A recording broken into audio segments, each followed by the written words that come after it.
Due to a nuclear disaster, the entire Earth has been destroyed and no humans have survived. But somehow, on a single island, only one boy and 6 girls have survived, and the responsibility of carrying humanity forward falls entirely on the shoulders of that one boy and those 6 girls. At the beginning of the movie, we see James and Petra. As Petra is leaving for class, she tells James, "Don't fall asleep again, or you'll be late." And then she leaves. James might have been tired, so he falls asleep. When he wakes up, he realizes he's late for class. He runs to the classroom and arrives just on time. The philosophy class is already in progress. Their professor is Jimmet. Today is everyone's last class. Jimmet says it's time to test the practical use of everything they've learned this year. He says they will all do a mental exercise together, which will show what they have learned from their studies. The students suggest various scenarios. For example, one person says that on a railway track, 5 people are tied up, and on another track, 1 person is tied up. In this case, it's better to turn the train toward the 1 person, because 1 person dying is less harm than 5 dying. Another student says that situations could also be like, suppose there's a very fat man standing on the tracks ahead of the train. If you could shove him onto the tracks, the train would derail, and those 5 people would be saved. A girl proposes another scenario. She is falling from a building and, to save herself, reaches out to 3 of her friends. But those 3 don't save her, because if they try to catch her, they will fall too. As she falls, she realizes she can never truly rely on those 3 friends. The students propose many such situations, but Jimmet wants to discuss a completely different kind of case. He says, a global apocalypse has struck. Nuclear bombs are raining down everywhere. There is only one bunker left to survive in, and you must stay inside it for 1 year. The goal isn't just to survive. After that year, humanity must be able to move forward again. But the problem is that the bunker only has room for 10 people, while there are 21 students in the class. Of course,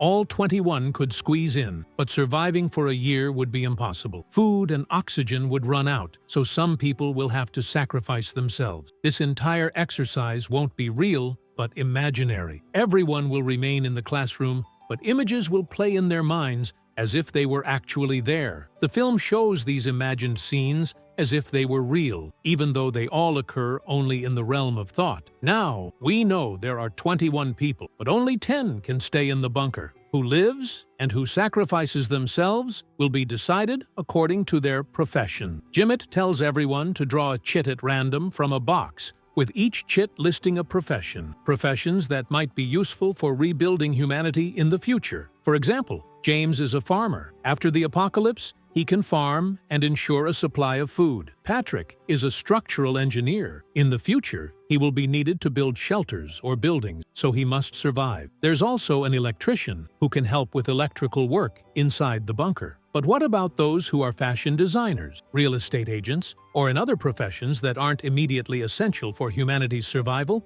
Will they live or sacrifice themselves? Who decides? Those who are less useful are given lower priority to enter the bunker. One boy's profession isn't considered useful, so he is immediately shot. In the exercise, Jimmet says he won't go with us into the bunker, so he must suffer and die in nuclear radiation outside. It's better to release him now. Should I tell this to the friends again? None of this is actually happening. It's just a classroom discussion, with the scenes playing out in their imagination. Now everyone votes on who, based on their profession, is eligible to go into the bunker, and who is not. Georgina is a doctor. Everyone votes for her. A boy named Chips is a carpenter, considered eligible to enter the bunker. In the end, why am I to Jimmet? He is an old guard, a veteran soldier, so everyone votes in his favor. Who knows? He might have some secret knowledge that could help the 10 people inside the bunker. Now, we know who will stay in the bunker for the coming year, and the rest will die outside in the nuclear explosion. James says, before entering the bunker,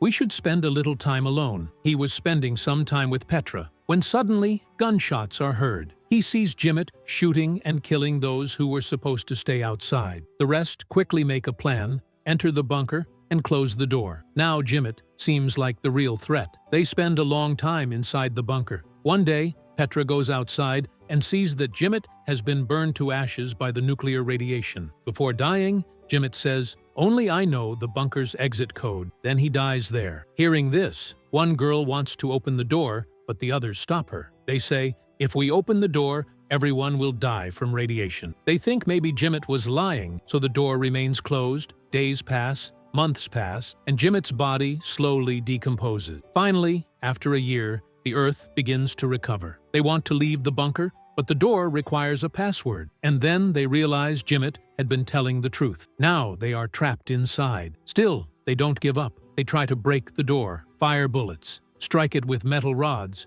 but the door does not open. After a few days, some commit suicide, and the rest die due to lack of oxygen. Then, suddenly, the scene returns to the classroom. Chips says to Jimmet, "Why did this happen?" The exit code was only known to him. He reveals that his profession was in construction, and he had built the bunker himself, so he was the only one who knew the exit code. Then Jimmet says, "We'll do this again. Everything will be the same as before. But this time, each card will have an additional piece of information, a specification, that will determine who gets to enter the bunker and who stays outside. For example, James's card says he is a farmer, but it also notes that he is gay. Still, because he is a farmer, he is eligible to enter the bunker. But Gina's card says that in a few days, she will contract a virus that will prevent her from living much longer, so no one votes for her. Another person's profession might be a concept artist or an opera singer, and there are a few more people in artistic profession. No one votes for them either, because their skills aren't considered useful for survival. As a result, some people who were inside the bunker in the previous round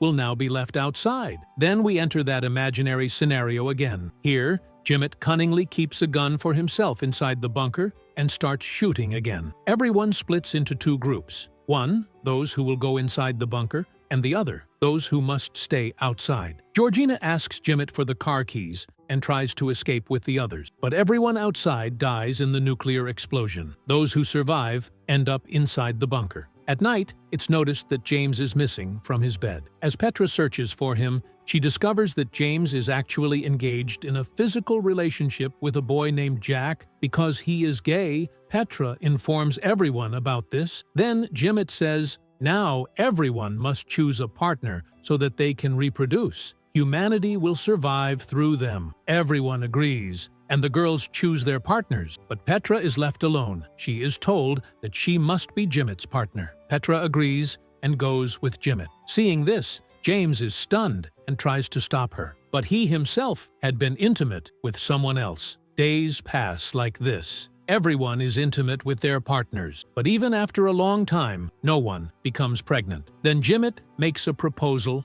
that shocks and disturbs everyone. He says, from now on, every girl will be intimate with every boy to ensure that someone becomes pregnant. Saving the human race is our top priority now. Everyone is pained by this, because they've already formed attachments to their partners. They don't want their loved ones to be intimate with others. Bonnie, who in this scenario is a soldier with very sharp instincts, tells Jimmet, I will not be intimate with anyone else. If you force me, I will kill you. Jimmet takes that as a challenge to his ego. He grabs his gun and orders everyone out of the room. But Jack, who had been hiding inside, fights Jimmet. And in that struggle, Jimmet is seriously wounded. Then, limping in pain, Jimmet makes his way to the bunker door. Outside, there are fires, explosions, and smoke, chaos everywhere. He types the door code, and as the door opens, a massive explosion occurs. Everyone dies there. The scene suddenly snaps back to the classroom. Everyone is exhausted, mentally broken, because they keep failing in this mind exercise. Chips says, we should try again. We can do better this time. James looks at Jimmet and asks, when you killed everyone the first time, why did you specifically spare Petra? James finds something odd, so he checks the box of chits and realizes that Jimmet had tricked him, forcing him to pick the card that labeled him as a farmer. And gay Jimmet didn't like James and wanted to prove that he would make a foolish decision. James tells everyone the truth about Jimmet and says that Jimmet has been so deceitful. He wants to do another round, but the others refuse. The smartest student in the class steps forward. She says she wants to be in charge this time and decide who will stay in the bunker and who will remain outside. Everyone trusts her, so they follow her lead. We return to the scenario again. This time, everyone is on a small island where a nuclear attack is about to occur. Jimmet again hides a gun. At one point, this time, Petra sends Point, the opera singer, the girl who plays cards, and those without any technical skills into the bunker. Jimit argues that her decision is wrong. He says, for example,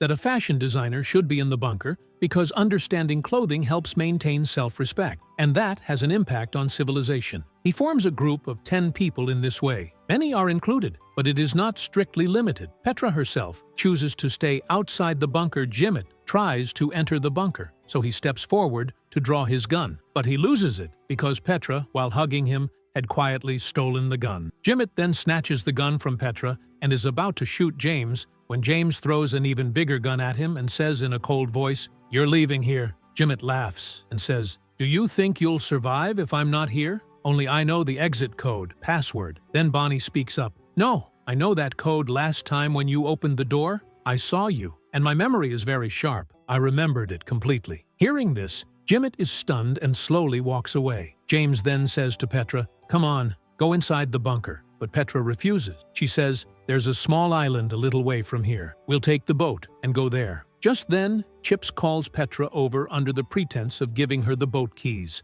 But in reality, he pushes her into the bunker and sacrifices himself outside. Meanwhile, the rest of the group set off in the boat toward the island. This time, the ones inside the bunker, Petra and the others, are all artists, creative people. They sing songs, perform plays, recite poetry. They spend time together, laugh, and love. A year passes, and they live happily. When they finally come out, they see that everything is exactly as it was before. No bomb has fallen on their island. Maybe we've survived, but we have no future. None of us have the technical skills to build or sustain anything. Petra then says softly, "I didn't make this decision based on logic. I followed my heart. I thought, as long as we live, let's at least live happily. And if we must die, then let's welcome death with a smile." Inside the scenario, a bomb falls on their island. James, accepting his fate, is about to press the bomb's button when Jimit appears, holding a gun. His hair has grown long, his face looks tired,